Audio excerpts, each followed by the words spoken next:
Bismillah, innal hamdalillah nahmaduhu wa nasta'inuhu wa nastaghfiruh wa na'udzu billahi min shururi anfusina wa min sayyiati a'malina may yahdihillahu fala mudilla lahu wa may yudlil fala hadiya lahu asyhadu an la ilaha illallah wahdahu la syarika lahu wa asyhadu anna muhammadan 'abduhu wa rasuluhu la nabiyya wa la rasula ba'da Allahumma anfa'na bima 'allamtana wa 'allimna ma yanfa'una wa zidna 'ilma Allahumma nawwir qulubana bi nuri hidayatika kama nawwaratal arda bi nuri syamsika abadan فإن أصدق الحديث كتاب الله وخير الحديث حديث محمد صلى الله عليه وسلم وشر الأمور محدثاتها وكل محدثة بدعة وكل بدعة ضلالة وكل ضلالة في النار رب اشرح لي صدري ويسر لي أمري واحلل عقدة من لساني يفقهوا قولي. Alhamdulillah, tiada kata yang patut kita utarakan selain rasa syukur kita kepada Allah Subhanahu wa taala. Yang alhamdulillah di malam hari ini kita masih dipertemukan kembali untuk melanjutkan materi kita ya, yang tentunya hal ini merupakan pertolongan dari Allah Subhanahu wa taala terhadap kita sehingga kita bisa terus untuk istiqomah untuk melanjutkan materi kita ini. Yang alhamdulillah kita sudah masuk ke materi terakhir di sifatul aridhah ya, yang mana tafkhim dan tarkib pada huruf ra. Namun dikarenakan materinya panjang lumayan, jadi Anda coba untuk split menjadi dua. Jadi pembahasan kali ini kita akan membahas tarkik saja, ro yang tarkik. Nanti selebihnya, sebenarnya kalau misalkan antum mempelajari ro yang tarkik saja itu sudah cukup. Karena otomatis kan sebaliknya akan ketahuan yang mana yang tebal. Kayak gitu. Tapi tentu perlu kita jelaskan juga ya, karena ada beberapa poin, ada perbedaan pendapat di para kalangan ulama gitu. Salawat serta salam tak lupa juga tercurah kepada junjungan kita, suri tauladan kita, Nabi besar Muhammad Sallallahu Alaihi Wasallam beserta keluarganya, para sahabatnya dan orang-orang yang istiqomah sampai hari kiamat menjalankan sunnahnya. Mudah-mudahan kita juga termasuk ke dalam golongannya yang mendapatkan syafaatnya di yaumil kiamat nanti. Amin ya rabbal alamin. Tapi bagaimana kabar antum hari ini? Alhamdulillah Pak, luar biasa. Antum gimana Pak? Alhamdulillah ya. Oke, Saib, kita akan coba langsung masuk ke materi saja ya. Dan sebelum kita mulai, ya, kita baca niat terlebih dahulu. Bismillahirrahmanirrahim. Nawaitu ta'allum wa ta'lim wa naf'a wal intifa' wal mudhakara wa tadhkir wal if'ada wal istifada wal hatta 'ala tamassuki bi kitabillahi wa sunnati rasulillahi sallallahu alaihi wasallam والدعاء إلى الهدى والدلالة على الخير ابتغاء مرضاته وقرب والثواب وحسن الخاتمة مع اللطف والعافية والصلاة الحاكمة برahmatika ya arhamar rahimin. Dan juga kita berdoa untuk berlindung dari ilmu yang tidak bermanfaat. Allahumma inni a'udzubika min ilmin la yanfa' wa min qalbin la yakhsha' wa min nafsin la tashba' wa min da'watin la yustajabu laha amin ya rabbal alamin. Baik, kita akan masuk ke materi kita. Kita lihat di sini, aduh. Nah, silabus kita sudah masuk ke sifat tafkim dan tarkik pada huruf ra nih. Nah, ini yang terakhir nih sebelum kita masuk ke syarah tufatul atfalnya. Target kita mengetahui, memahami, membedakan serta melafalkan tarkik dulu ya untuk huruf ra. Nah, ini kita review dulu ya. Mudah-mudahan antum masih paham ya. Oke. Kalau paham berarti cepat ya. Coba yang pertama. 1E, 2A, 1E, 2A, 3 lin. F. Oke, tentu tawan ya. Takrir, Lanjut, takrir. ro, G, Ro. qalqalah, C, inhiraf, C. laro, inhiraf B, Lam sama ro, baik. 7D. Oke, lanjut. Huruf yang kadang tebal, kadang tipis. Ini hukumnya apa nih? Kadang tebal, kadang Huruf tipis. apa aja nih? Ini yang ada 3 ya Pak. Oke, betul. A, C, E. A, C, E. Huruf yang salah tafkhim? Salah tafkhim. Istilah lebih-lebih itbaq. Betul. Terakhir? 3B, istifham. Thayyib. Kalau huruf lazimah, aridah, ya lanjut. Dan kita di pembahasan terakhir kita di huruf yang selalu tafkhim dan tarkik ya. Oke, ini review sekali lagi ya, karena yang naber antum udah paham ya. Begini aja kalau misalkan ketemu. Oke, kita lanjut ya. Kita masih di review materi. Nah, ini penting nih untuk review materi yang ini karena akan sangat bersinggungan dengan materi kita kali ini. Ini mengenai ketebalan huruf ya. Masih ingat ya, ini isti'ala yang sebelah kiri yang kanan adalah itbaq. Hmm. Dan yang paling penting adalah kondisi isti'ala ketika dia kasroh adalah kondisi tafkhim yang paling rendah. Nah, ini yang disebut dengan tafkhim Nisbi. nisbi. Nah, ini akan berhubungan nanti. Oke, lanjut. Nah, kita langsung masuk ke materinya nih. Tarkik dan tafkhim pada huruf ro, khususnya kita akan pelajari tarkik terlebih dahulu. Karena di syair Imam Ibnu Jazari itu menuliskan hanya yang tarkik saja gitu. Kita akan coba lihat. Huruf ro memiliki rincian tersendiri, kapan ia mesti tafkhim dan kapan dia mesti tarkik. Al-Imam Ibnu Jazari berkata, "Waraqiqi ro'a idza ma kusirat, kadzaka ba'dal kasri haitsu sakanat. Illam takun min qabli harfis ti'la aw kanatil kasratu laysat asla. Wal khulfu fil firqin likasrin yujadu." Oke. Nah, ini adalah syair yang beliau sampaikan di mana kondisi yang pertama adalah ro ketika kasrah, di mana tarkikkanlah huruf ro pada kondisi kasrah. Warokika ro'a idza ma kusirat. Jadi tarkikkanlah huruf ro saat ia itu kasroh ya. Ro-nya kondisi kasroh. Ini pertama nih. Yang kedua, begitu pula ya kadzaka ba'dal kasri haitsu sakanat. Jadi posisinya sukun nih. Huruf ro-nya posisinya sukun dan sebelumnya adalah huruf yang kasroh. Sebenarnya ini kita udah pernah Anda terangkan sedikit ya, singgung-singgung sedikit ya materi-materi seperti ini. Nah, ini adalah rinciannya dari syairnya. Bunyinya seperti ini. Jadi huruf ro-nya sukun, sebelumnya kasrah. Oke. Bila setelahnya tidak ada huruf isti'la, nah ini ada syaratnya nih. Biar dia itu tarkik. Yang dimana huruf setelahnya tidak boleh huruf isti'la. Oke. Huruf setelahnya bukan huruf isti'la. Huruf isti'la tebal ya. Yang o, so, do, to, lo, ko, loin, gitu ya. Semua itu huruf isti'la. Jadi kalau misalkan huruf ro-nya sukun, sebelumnya kasroh, tapi di depannya ada isti'la, maka dia tebal. Tapi kalau ro-nya sukun, sebelumnya kasroh, tapi di depannya bukan huruf isti'la, maka dia tipis. Oke. Dan ada satu pengecualian lagi. Kalau misalkan huruf ro-nya dia sukun nih. Sebelumnya kasroh. Tapi depannya huruf isti'la. Akan tetapi huruf isti'lanya bukan satu kata. Itu tipis. Jadi huruf isti'lanya bukan satu kata. Contoh kalau yang satu kata mirsoda. Itu satu kata. Mirsod ya. Mirsod itu satu kata ya. Tahu kan satu kata antum? Hanif. Hanif kan satu kata ya. Hanif art baru beda kata. F sama A-nya beda. Gitu. Nah ini kalau mirsod satu kata. Tapi kalau yang beda kata, contohnya adalah Fasbir sobero. Fasbir sobero. Satunya fasbir, satu kata. Sobero beda kata lagi. Nah itu rohnya tipis ya. Oke. Nanti misalkan antum temukan di Al-Quran, dia itu beda kata. Yang huruf rohnya sukun, sebelumnya kasroh, tapi sodnya atau mungkin huruf istilahnya beda kata, maka ditipiskan. Lanjut. Atau kasroh yang mendahulunya bukanlah kasroh asli. Nah, huruf rohnya sukun nih. Itu bisa bayangin rohnya sukun. Rohnya sukun. Oke. Terus sebelumnya itu bukan kasroh asli. Apa itu bukan kasroh asli? Berarti lawannya apa kalau bukan kasroh asli? Palsu. Nah, palsu ya. Palsu. Tapi kalau dalam bahasa Arab disebut dengan kasrohnya disebut kasroh arid. Arid itu artinya berubah. Maksudnya gimana? Contoh, misalkan di mana ketika kondisi dua huruf itu sama-sama sukun.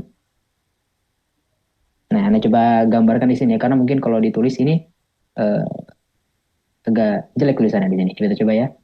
Mana nih? Pulpen. Nah, contoh misalkan hurufnya dua-duanya sukun ya. Pertama kata in, kelihatan kan ya di situ ya. Iya. Nah, ini sukun ya. Oke. Itu kata yang pertama. Kata yang kedua adalah rotabetum. Rotabetum.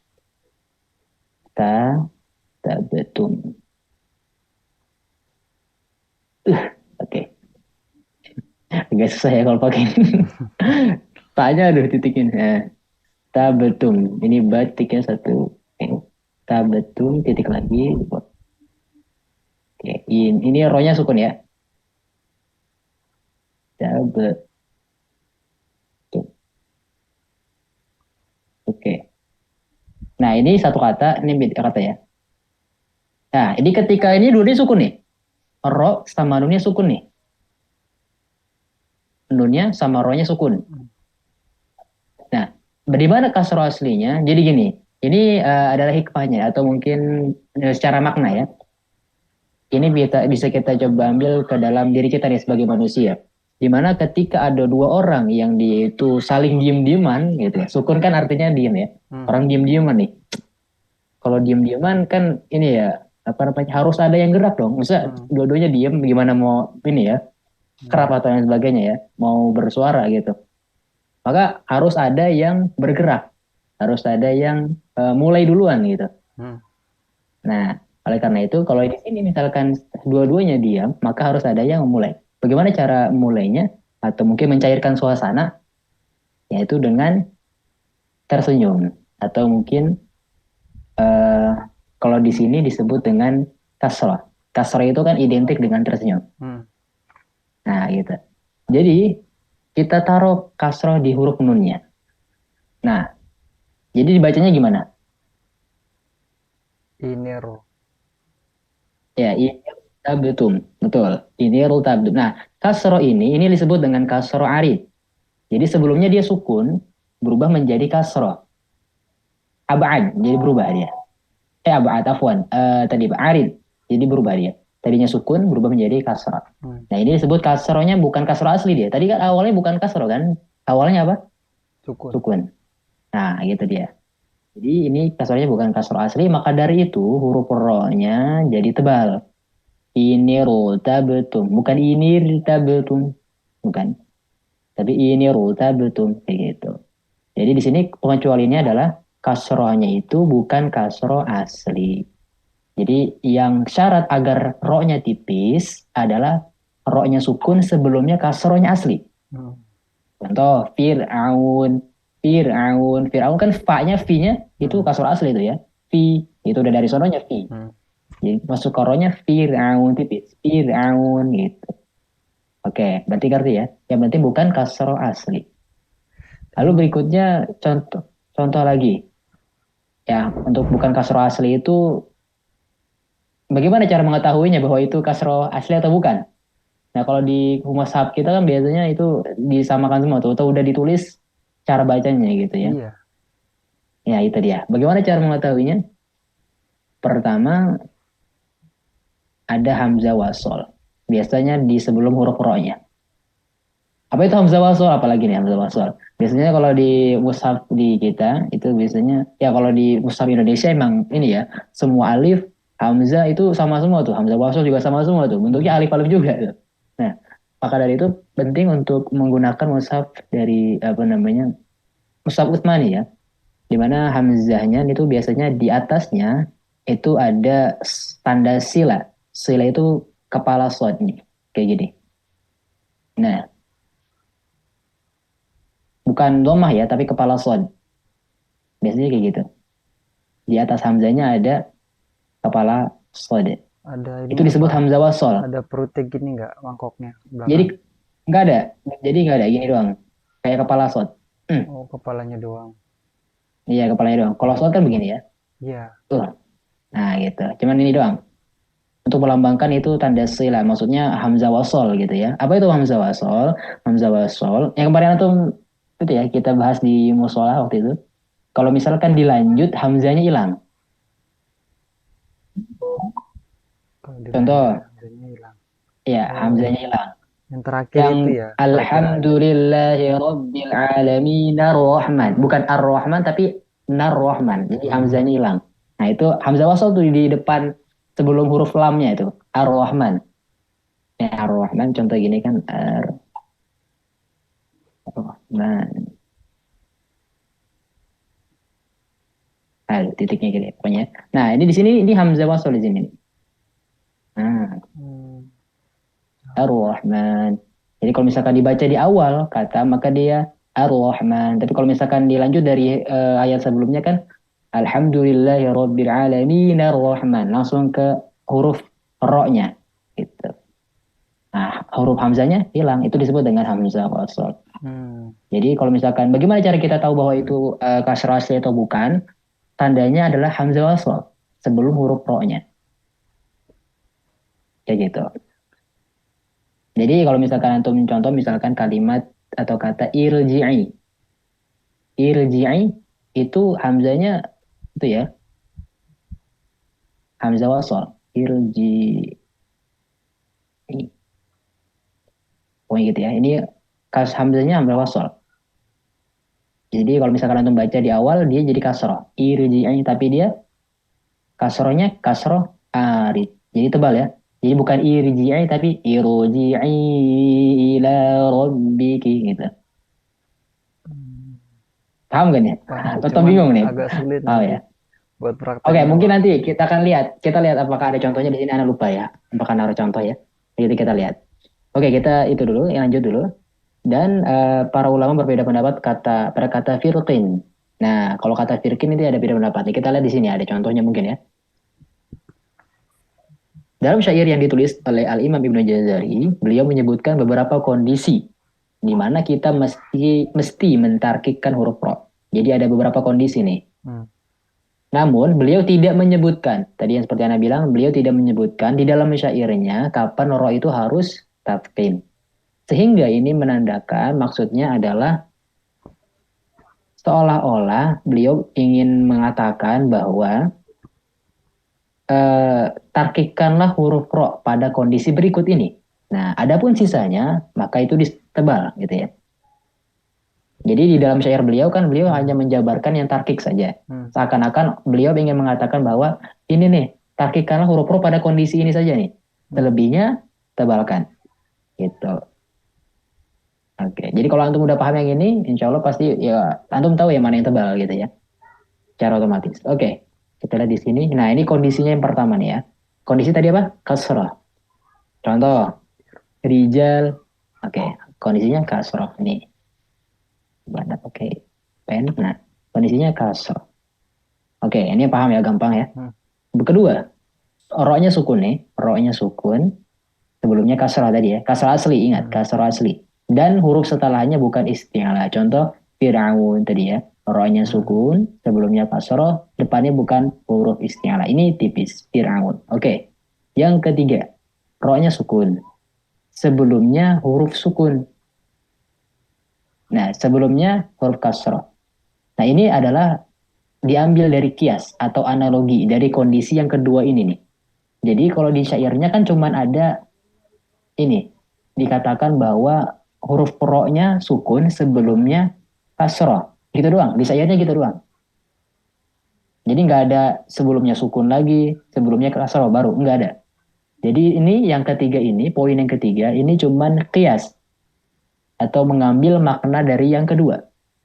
Gitu. Sama aja. Yang penting sebelum huruf, iya, yang penting sebelum huruf ro-nya itu kasrah. Gitu maksudnya. Jadi penjelasan dari poin yang kedua itu bahasanya masih umum. Jadi bisa diterima nih untuk yang ketiga nih. Jadi kalau misalkan ro-nya sukun, sebelumnya sukun, ya udah gimana nih? Ya udah kita lihat lagi sebelumnya. Karena kan tadi kaidahnya ro-nya sukun, sebelumnya kasrah gitu. Oke, contoh as-sihr. As-sihr gitu ya. Hanya sukun, sebelumnya kasrah. Ini ro-nya sukun ya, disukunkan, dia sukun, sebelumnya kasrah. Nah ini nih ada hamzah wasl nih, antum lihat nih, ini hamzah wasl namanya nih ya, kepalanya slot. Nah itu namanya hamzah wasl. Lalu berikutnya yang keempat ro-nya sukun, oke. Sebelumnya ya sukun atau ya mad nih. Nah hal ini juga sama nih, ini diambil pemahaman ini dari qiyas atau analogi dari poin yang kedua tadi. Atau dipanggil tuh? Iya. Iya. Belum. Nggak bisa ditelepon, Bu.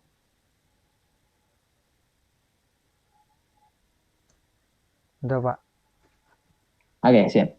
Lanjut. Ro-nya sukun, sebelumnya ya ma. Contoh kita lihat gambar di sini. Khair. Ro-nya disukunkan ya. Rohnya sukun berarti jadinya sebelumnya ada ya mad atau ya sukun ya. Nah ini kenapa jadinya tipis? Kenapa nggak tebal? Padahal kan sebelumnya lagi fathah bukan kasrah. Nah ini pertanyaannya.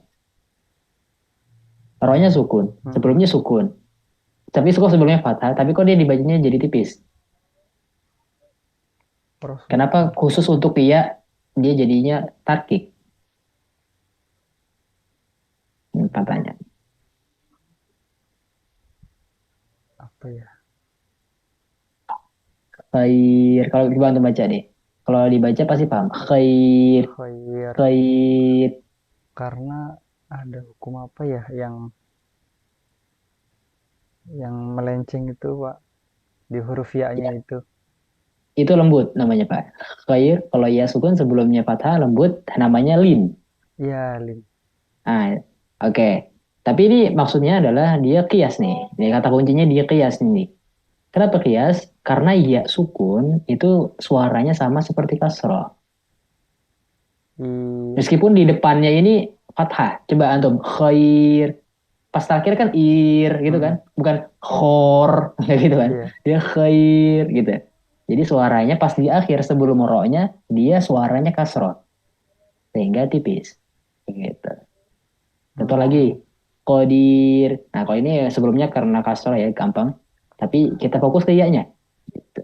Jadi kalau ini nih apa namanya ro sukun sebelumnya ya sukun maka dia otomatis pasti kasroh. Otomatis pasti tipis. Oke, Iya. lanjut. Nah, ini kondisi yang kelima adalah roknya imalah. Apa itu imalah? Masih ingat gak imalah? Nggak nggak ingat Pak. Nggak ingat. Imalah itu dimiringkan. Di mana kondisi fathah kita miringkan ke kondisi kasroh. Jadinya bunyinya E. E. Sama seperti antum mengucapkan tempe. Nah, itu namanya imalah. Gitu. Itu namanya imalah. Miring dia. Suaranya miring. Gitu. Yang merupakan kias lagi dari kondisi yang pertama. Kalau ini kondisi pertama. Jadi awalnya itu dia fathah sebenarnya. Nah, ini kalau yang nomor 5 ini bukan kaidah ya. Ini riwayat. Karena kalau riwayat nanti beda-beda lagi. Ada yang riwayatnya itu di kondisi ini dimiringkan, kondisi ini enggak. Gitu. Kalau ini riwayat saja. Nah, kalau riwayat kita di Imam Hafs itu cuma ada satu saja, yaitu di kata Bismillahi majreha di Hmm. Quran surat Hud. Majreha itu saja satu. Gampang kan? Hmm. Selebihnya tidak ada imalah dalam huruf Quran di situ. Ya. Jadi cuma dikata majreha. Jadi antum itu asalnya dasarnya bukan kasroh tapi dia fathah. Majoroha. Tapi karena di riwayatnya itu dibiringkan jadi majreha gitu. So, kita ikut juga untuk dimiringkan kayak gitu. Tadi kenapa kalau misalkan yang imalah malah justru masuknya ke tarkik bukan tafkhim? Padahal kan dia fathah asalnya. Karena imalah kan miring tadi Pak, dimiringkan. Betul. Hmm. Ke Jadinya arah ke arah E. ke arah kasroh. Nah, kata kuncinya berarti kasroh kan? Kasroh bawah. Ya, dari fathah, betul. Dimiringkan menjadi kasroh. Sehingga dia masuklah menjadi tarkik gitu. Maka dapat disimpulkan roh yang tarkik itu berhubungan dengan kasroh. Tarkib berhubungan kasroh. Berhubungan dengan kasroh gitu. Makanya itu pas awal-awal banget pas kita belum belajar, Anda bilang mungkin gampangnya gini, roh yang tarkik itu yang berhubungan dengan kasroh gitu. Nah, itu kesimpulan dari yang kita bahas saat ini gitu.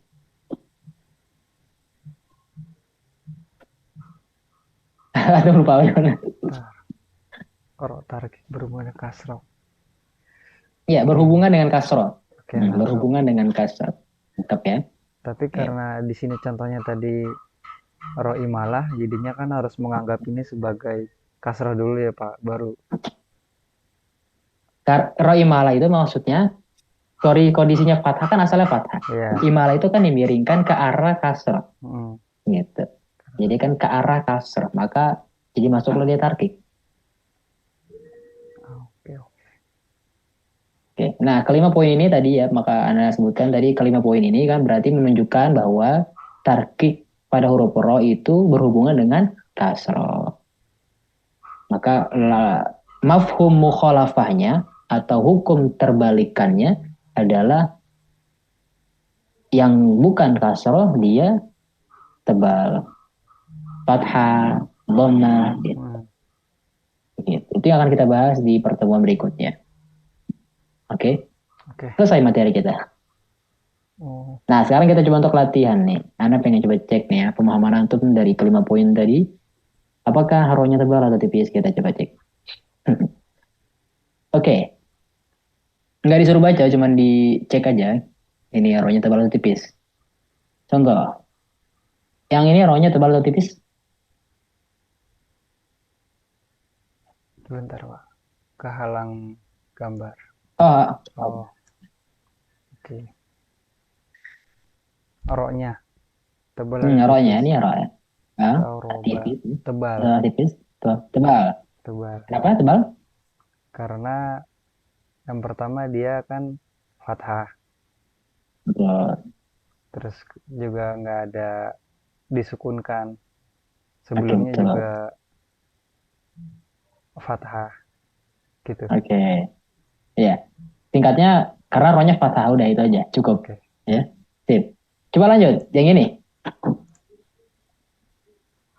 Kalau berhenti di sini, Komaru tebal tebal. Kenapa tebal? karena sebelumnya juga fathah. Betul, betul. Rohnya jadi sukun kan? Kalau misalkan kita berhenti di sini, maka rohnya jadi sukun. Nah, sebelumnya fathah. Oke. Kalau kita dilanjut, tiwasol. Wa syaqqal qabaru wa'i. Komaru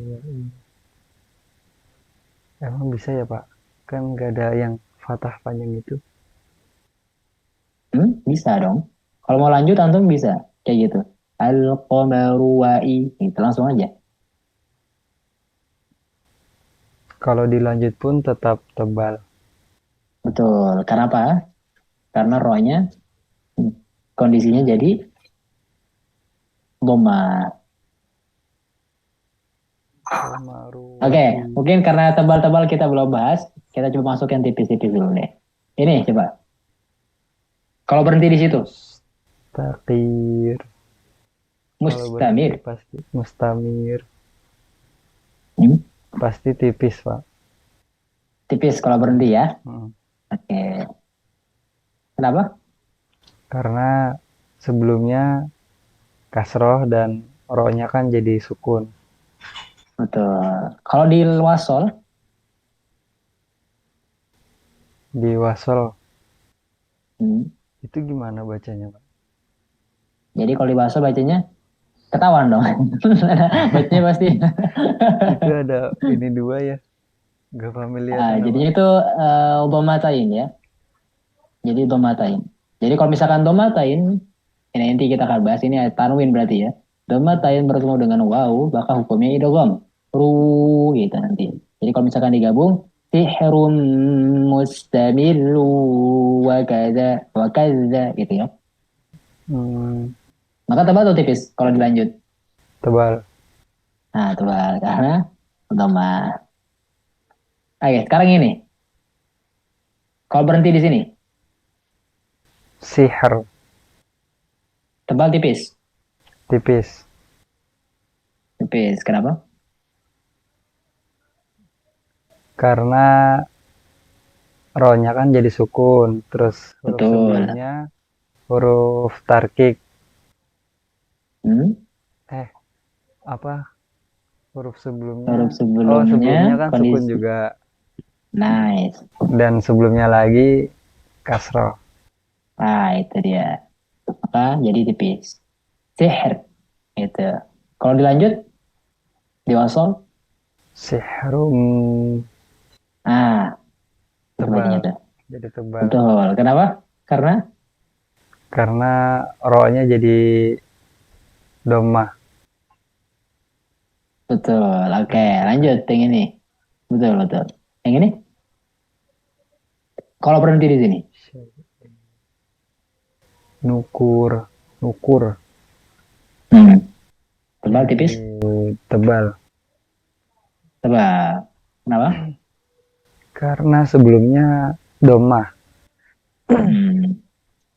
Rohnya jadi sukun. Sukun. Oke. Oke. Jadi kalau misalkan di kita, misalkan itu akhir ayat ya, ini kan akhir ayat contohnya ya, maka rohnya kan menjadi sukun, disukunkan, jadi sukun dia kondisinya. Nah kalau misalkan rohnya sukun, kita lihat huruf sebelumnya, udah itu aja. Jadi kita nggak perlu lihat huruf setelahnya. Kenapa? Karena dia di akhir ayat, kecuali di pertengahan ayat baru, ya, atau Oke. kecuali dia itu satu kata baru. Ini kan beda kata berarti kan? Gitu. Satu lagi deh, yang ini, Yamin asir. ya, Ah, tipis. apa tipis? Karena sebelumnya kasroh. Hmm. Dan di Terus? akhir hayat juga, kemudian rohnya kan Hmm. sukun. Betul. Oke, sip. Udah paham berarti ya, Masya Allah. Tinggal nanti prakteknya. Next materi nanti kita masuk ke tafkhim untuk huruf ro. Sebenarnya cuma tinggal mafhum mukhalafah doang ya, tinggal kebalikannya doang. Tapi ada rincian nanti. Ada juga perbedaan pendapat. Nah, nanti kita akan lihat. Ada pertanyaan mungkin sebelum kita akhiri? Belum ada, Pak. Oke, kalau nggak ada tanyakan dikit lagi, kita akhiri dengan kafaratul majlis. Subhanakallahumma wa bihamdik, asyhadu an la ilaha illa anta astaghfiruka wa atubu ilaik. Hadza wa sallallahu nabi Muhammadin wa ala alihi wa sahbihi wasallam. Anda kurang lebihnya maaf ya. Sampai jumpa di talaqi insyaallah di minggu ini ya, masih online. Itu kalau ya, minggu ini. Oke, Oke. kita akhiri dengan lafaz hamdalah. Alhamdulillahirabbil alamin. Assalamualaikum warahmatullahi wabarakatuh. Waalaikumsalam warahmatullahi wabarakatuh. Terima kasih banyak ya, Pak. Ya, sama-sama banyak, Pak.